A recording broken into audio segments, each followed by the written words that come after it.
Welcome to the Desert Vision. I'm Sergeant Roland Sobrepena. On this edition, we'll bring you to Kazakhstan for exercise Steppe Eagle. We'll sit down with the 1st Cantor of the Army Chaplain Corps and highlight soldiers of the 3rd Army Arson Team as they earn their American citizenship. All this and more on this edition of the Desert Vision.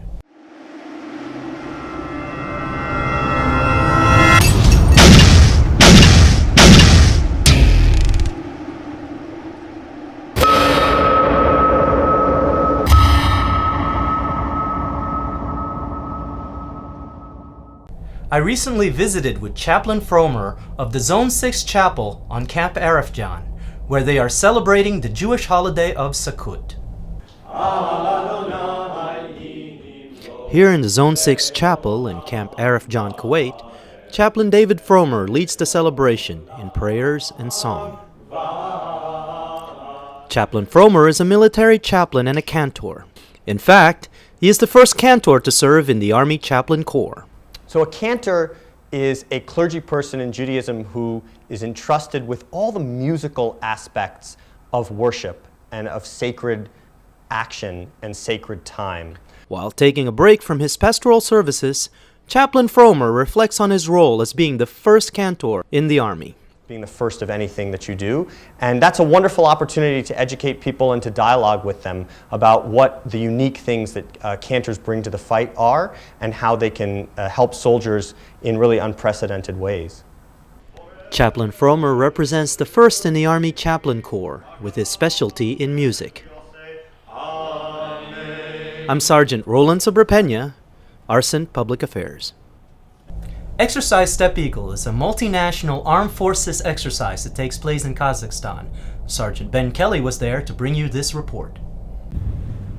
Camp Iliski in Kazakhstan was the site for a yearly training event called Steppe Eagle. Steppe Eagle is more than just a series of training evolutions put on by military experts. It's about international military communities spending time with one another, trading ideas on tactics, techniques, and procedures. And most importantly, it's about sharing culture. This is a unique opportunity for us to build partner capacity. That's the intent of U.S. Arcent, and we've been working towards that goal for a while with the Kazakhstani Army. U.S. Army soldier specialist D. Felice was born in Russia and is visiting Kazakhstan for the first time. It's very interesting and fun for me because I always wanted to come to Almaty, and I've never experienced Kazakh or Russian army, and it's very interesting for me to see how American soldiers and Kazakh soldiers work together. Every year, Steppe Eagle hosts many nations from around the world. Different perspectives from everyday tasks and drills to emergency operations are shared and discussed between this unique community of soldiers. Also, what we're trying to do is build confidence within their medic force for future possibility of peacekeeping operations that they may have. This year, the focus was on peacekeeping operations. The Kazakhstan Peacekeeping Brigade demonstrated their professionalism by successfully tackling the challenges of maintaining security on the modern battlefield. Exercises like Steppe Eagle are critical to our partner nations developing interoperability with U.S. forces and, in this case, expansion of capability on the peacekeeping end of the operational spectrum. U.S., Kazakhstan, and other nations tested their soldiering limits through various training simulations and scenarios. It's very difficult and interesting for us because our platoon never done this experience. Training events were evaluated by experts from many countries and retired military contractors. Sergeant First Class Justin Zuleta was one of those scenario evaluators. This is my first opportunity. It's a beautiful and amazing country. Очень красиво, очень хорошо. Reporting for Arcent Public Affairs, I'm Sergeant Ben Kelly.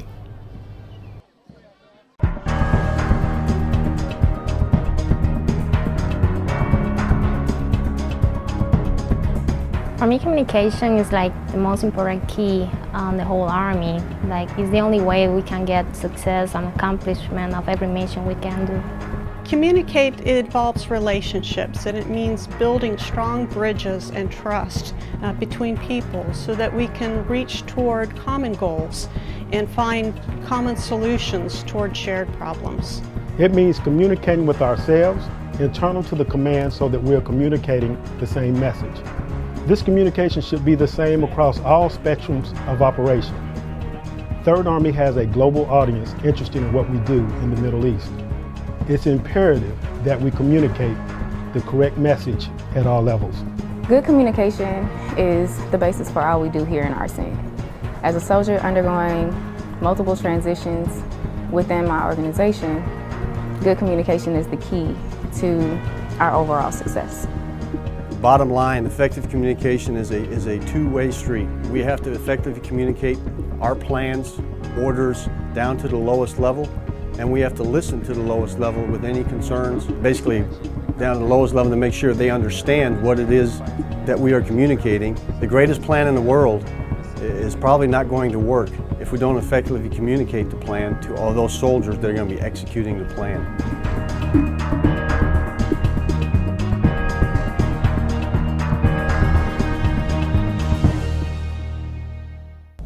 Early in September, there was a spiritual fitness breakfast in the dining facility of Camp Buehring, Kuwait.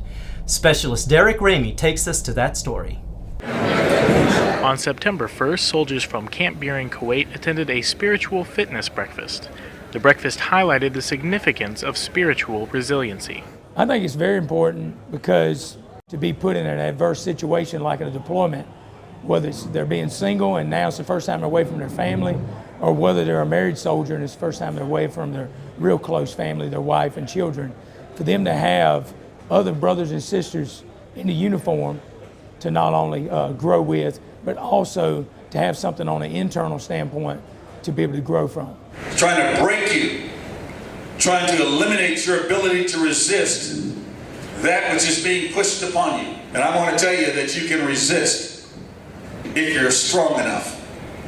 And you can only be strong enough if you've been exercising your spirit along the way. And obviously for different people, spirituality will mean different things, but particularly when soldiers are experiencing difficulties in life, when there's a family problem or a spiritual issue going on in their life. So as they rely on things like prayer and spiritual disciplines and worship, or talk to chaplains or talk to other people of faith, and they're able to be encouraged in that, I think it helps them make it through everything that life can throw at you. Reporting from Camp Buehring, Kuwait, I'm Specialist Derek Ramey. That was uplifting. Next, Sergeant Kelly takes us to the Suicide Awareness 5K run. September marks the month the United States Army takes pause to raise awareness of suicides within the ranks. Camp Air of John Kuwait commemorated this month with a 5K run and walk. You made a decision to become a part of a team. That team needs every single one of you. And every single one of you make up a part of our force that is here to live for its country. Participants from all over posts and from all branches turned out to show support for the Suicide Awareness Run. Reporting for ARCENT Public Affairs, I'm Sergeant Ben Kelly.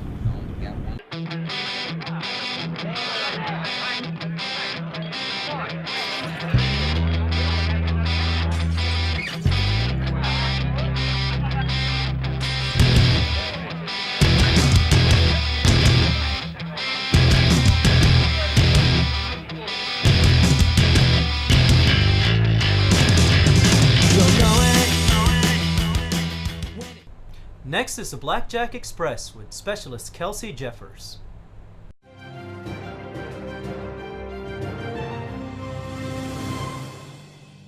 Hello, and welcome to this edition of the 1st Theater Sustainment Command's Blackjack Express. I'm Specialist Kelsey Jeffers.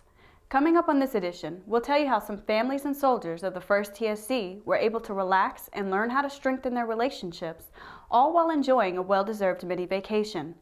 Also coming your way, did you know that this year alone, more than 200,000 Americans will be diagnosed with breast cancer, and 40,000 will die from the disease?